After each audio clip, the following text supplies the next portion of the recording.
Fingir estar dormida me salvó la vida. Tengo 21 años, pero esto ocurrió cuando tenía 10, en una fría noche de sábado de 2013. En mi familia siempre nos acostábamos temprano, lo cual me daba vergüenza. Por eso mentía a mis amigas sobre la hora en que me iba a dormir y me quedaba despierta después de que mis padres iban a la cama, chateando por WhatsApp o jugando en el celular. A veces escuchaba a mis padres levantarse, apagaba el celular y fingía estar dormida. Aquella noche estaba jugando un juego adictivo llamado Candy Crush cuando escuché pasos en la escalera. Me pareció extraño, ya que no recordaba haber oído a nadie bajar. Aún así, asumí que era mi padre volviendo de la cocina, ya que reconocía sus pasos pesados. Apagué el celular, lo escondí y fingí dormir.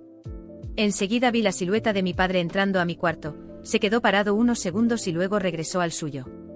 Esperé un momento para asegurarme de que no viera la luz del celular antes de continuar jugando, pero entonces escuché golpes secos que provenían de la habitación de mis padres. Me llené de curiosidad y me acerqué al cuarto agachada y en silencio. Cuando miré, vi a un hombre grande moviendo lo que pensé que eran almohadas, pero me di cuenta de que eran mis padres. Me quedé paralizada sin poder respirar. Entonces escuché una voz en mi cabeza: «Vuelve a tu cuarto ahora o morirás». Obedecí moviéndome con extremo cuidado. Me acosté y fingí dormir con el corazón latiendo a 1000 mientras los golpes cesaban. Después los pasos regresaron. Sabía que no podía hacer nada más que parecer inofensiva. Me quedé inmóvil en la cama con el corazón latiendo descontrolado, escuchando cómo los pasos se alejaban. No entendía lo que estaba pasando, pero sabía que algo terrible había ocurrido. Las lágrimas corrían silenciosas por mi rostro, pero me obligué a mantener los ojos cerrados y el cuerpo relajado, fingiendo estar completamente ajena a lo que fuera que estuviera sucediendo. Por dentro temblaba de miedo, pero sabía que cualquier movimiento equivocado podía ser mi fin. Después de un rato, escuché como una puerta se cerraba suavemente. El silencio que siguió era ensordecedor, interrumpido solo por el ruido lejano del viento fuera de la casa. Esperé lo que parecieron horas antes de reunir el valor para moverme. Cuando sentí que era seguro, me levanté de la cama, aún completamente en silencio, y me acerqué a la puerta de mi cuarto. La casa estaba sumida en la oscuridad, y el único sonido que podía escuchar era el eco de mis propios latidos. Mi mente estaba llena de confusión. Necesitaba ver a mis padres, necesitaba saber si estaban bien. Pero cada paso hacia su habitación parecía pesar toneladas. Cuando llegué a la puerta, el miedo casi me impidió abrirla. Respiré hondo y empujé la puerta con cuidado, solo lo suficiente para mirar dentro. Lo que vi me destrozó. Mi madre estaba acostada en la cama, inmóvil, con una sábana cubriendo parcialmente su rostro. Mi padre yacía a un lado, en una posición extraña que no tenía sentido. Todo estaba mal. Sentí como el pánico me invadía, pero no pude gritar. Mi instinto me decía que debía correr, pero mis piernas no respondían. Me quedé allí incapaz de hacer nada. Después de lo que parecieron siglos, escuché un ruido lejano. Era el chirrido de la puerta principal al abrirse. Corrí hacia la ventana de mi cuarto, arrodillándome para mirar por una rendija de la cortina. Vi la figura de un hombre saliendo de la casa y perdiéndose en la oscuridad de la noche. No pude ver su rostro, pero grabé en mi memoria su silueta alta y su manera de caminar, como si no tuviera prisa. Mi primer pensamiento fue llamar a la policía, pero mi teléfono seguía escondido debajo de la almohada. Regresé a mi cama tan rápido como pude, sintiendo el frío del suelo bajo mis pies descalzos. Agarré el teléfono con manos temblorosas e intenté marcar el número de emergencia, pero mis dedos no paraban de temblar. Después de unos segundos de lucha, logré llamar. La voz del operador me pareció tan lejana que casi no podía creer que fuera real. Expliqué todo en un susurro, temiendo que el hombre pudiera regresar y escucharme. Esperé en la sala, sentada en el sofá con las piernas encogidas contra el pecho. Cada ruido, por más pequeño que fuera, me hacía contener la respiración. Finalmente escuché el sonido de sirenas a lo lejos, y una sensación de alivio me invadió tanto que comencé a llorar. Cuando los policías llegaron, apenas podía hablar. Señalé la habitación de mis padres, incapaz de poner en palabras lo que había sucedido. Los minutos siguientes fueron un borrón. Policías entrando y saliendo, haciéndome preguntas que no sabía responder. Alguien me cubrió con una manta y me llevó afuera, donde me senté en el escalón de la entrada, viendo las luces rojas y azules reflejarse en las paredes de la casa. Fue entonces cuando vi a los paramédicos entrar y salir rápidamente, sacudiendo la cabeza en silencio. Mi mundo se vino abajo. Me llevaron a la casa de una vecina mientras las investigaciones comenzaban. Pasé la noche sin dormir, repitiendo cada detalle en mi mente, tratando de entender cómo había pasado todo. ¿Por qué alguien haría algo así? ¿Y por qué yo había sobrevivido? La culpa me consumía. No sabía qué hacer con el dolor que crecía dentro de mí. Los días siguientes fueron aún peores. Descubrí que el hombre había entrado en la casa forzando una ventana trasera. No robó nada, no dejó pistas claras sobre quién era o por qué lo hizo. Parecía que su único objetivo era destruir a mi familia, y la falta de respuestas era insoportable. Con el tiempo me vi obligada a vivir con parientes lejanos que apenas me conocían. Intentaban ser amables, pero era obvio que no sabían cómo tratarme. Pasé años en silencio, reviviendo esa noche en mi mente, tratando de encontrar un propósito para todo lo que había pasado. Hasta el día de hoy, nunca lo encontré. Lo único que me quedó de esa noche fue el recuerdo de la voz que me salvó, esa sensación inexplicable que me dijo que regresara a mi cuarto y fingiera estar dormida. No sé de dónde vino, pero fue lo que me mantuvo viva. Ahora vivo con la sombra de ese recuerdo, tratando de encontrar paz en un mundo que nunca volverá a ser el mismo. Los días que siguieron fueron un verdadero infierno. La policía iba y venía haciendo preguntas, tomando fotos, llevándose objetos de la casa para analizarlos. Me sentía como una pieza rota en medio de todo eso.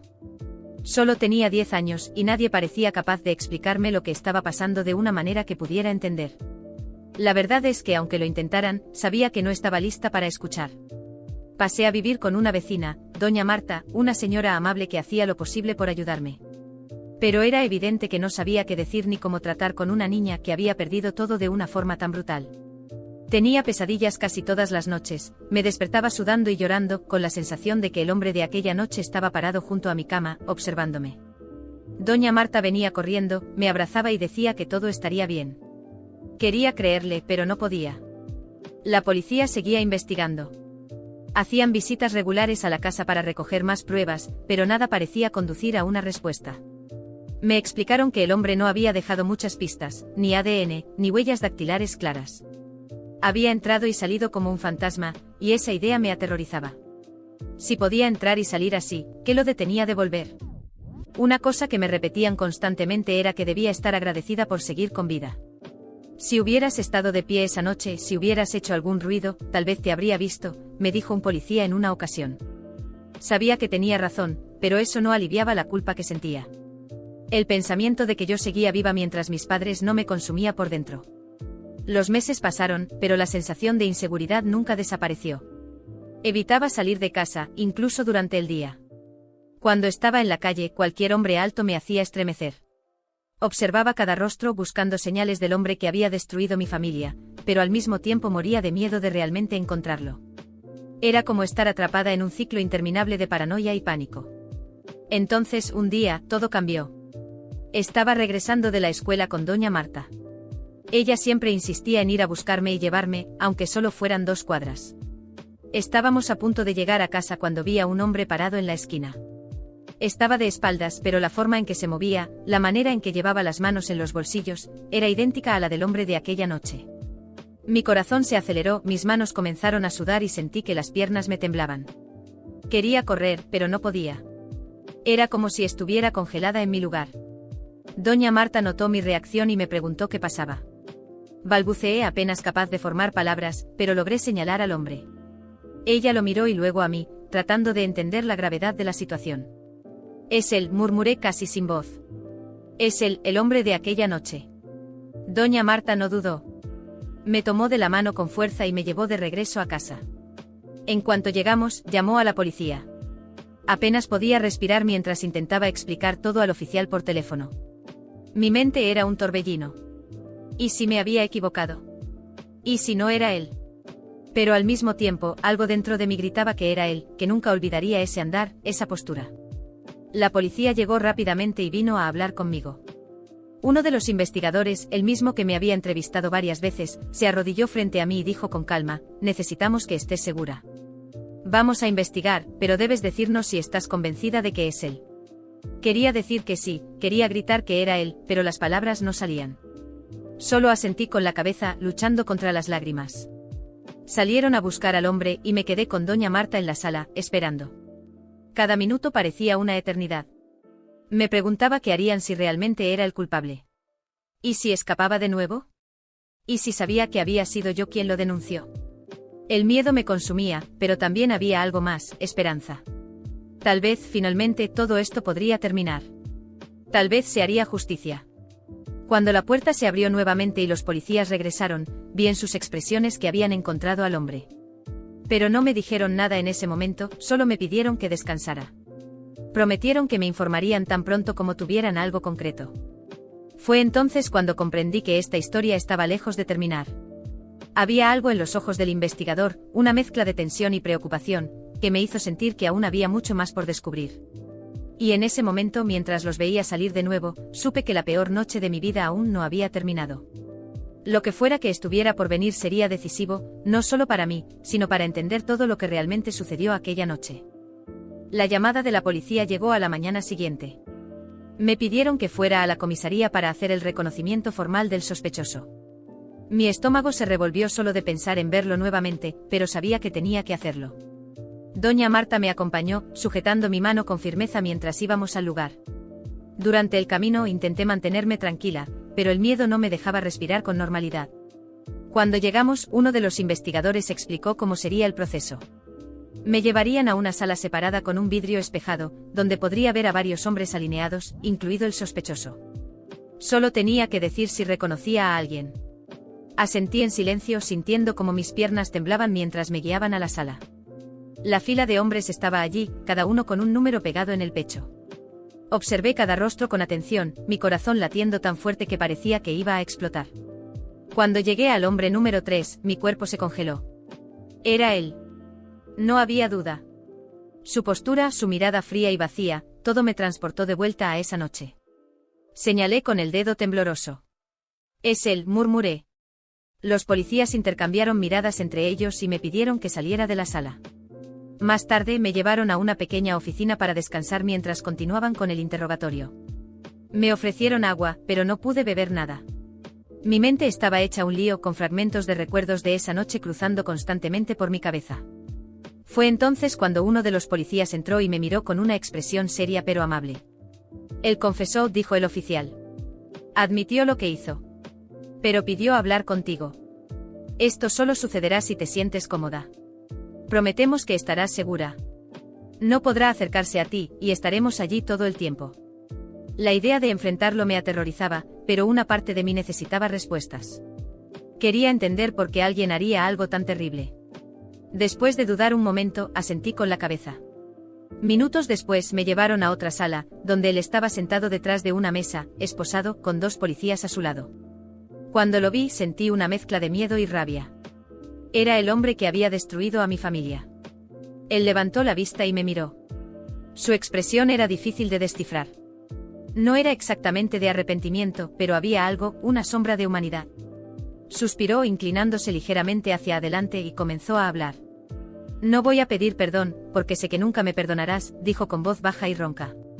Hice lo que hice porque tu padre destruyó mi vida. Me debe mucho más que dinero. Se quedó con mi esposa, ¿sabías? Hace años, mientras yo trabajaba día y noche para mantener a mi familia, él apareció y me lo quitó todo. Ella me dejó por él, y luego él la abandonó. Desde entonces mi vida se vino abajo. Y cuando descubrí dónde vivía, decidí que iba a pagar. Lo miré incrédula. Él continuó sin apartar la mirada. Esa noche entré a esa casa para acabar con él. Y también con ella, porque eligió quedarse a su lado sabiendo quién era. Pero tú eras diferente. Cuando entré a tu cuarto y te vi dormida, tan pequeña, tan inocente. No pude hacerlo. Sentí lástima por ti. Eras tan linda, parecías un ángel. Pero seré honesto, si pudiera volver en el tiempo, lo haría todo de nuevo. Y esta vez no dejaría nada a medias. Sus palabras me helaron hasta los huesos.